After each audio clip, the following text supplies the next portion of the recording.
Cleveland. You might also know me from being the only one that showed up for round 2 at Joe Biden's inauguration. And today, first thing I want to tell you is, don't go in there. I'm serious. Don't go in this Capitol building until we have a good plan. And that plan better involve more than moving around some podiums and raiding DeWine's Alzheimer's ice cream out of his office freezer.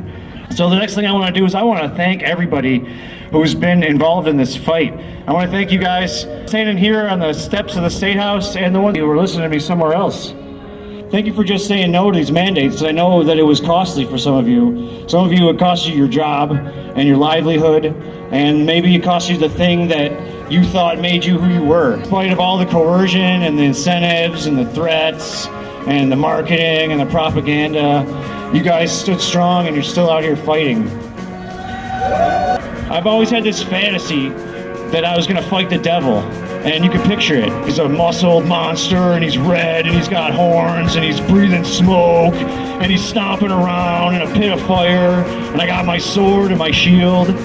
But that's not how the devil fights. The devil's gonna send a Muppet on TV that's gonna tell you you're gonna take an injection. The devil is gonna send a miseducated mob. The devil, he's gonna send pop stars with magic spell music, and he's going to send these corrupt officials with their oppressive mandates. They're not going to meet you on the battlefield. They're not going to meet you in the ring. So at this point, survival has depended on doing everything opposite of what these people are saying, these experts are telling them we should do. This is the time to be heroic. In the past, if you've maybe thought it was too risky to be heroic, the time's over, because anything that you had to lose before, these people are trying to take it from you. There's no going back to the way it was before. But if we fight, we can still have a better life than the one that they have planned for us. There is going to be vaccine passports implemented in the U.S., and there is going to be state-by-state lockdowns where there's going to be checkpoints at the borders. There's going to be places you can't go in your own country. And one thing we're going to need to do is here, we're going to make Ohio a freedom sanctuary so that we can exist here the way that we want to, and that people from other parts of the country might be able to come here for refuge. David Howe, FBI. Uh-oh. I'm a friend. It's David Howe.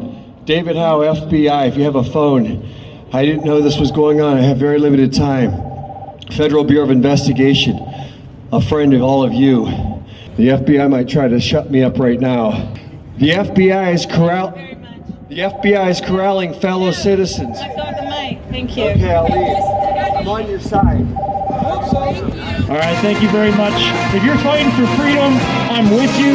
I'm with you on the front lines. I'm with you on the back. I'm with you in the middle of the melee.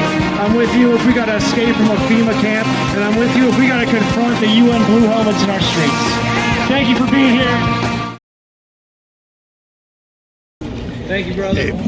Okay, I didn't expect that, so it wasn't part of my plan.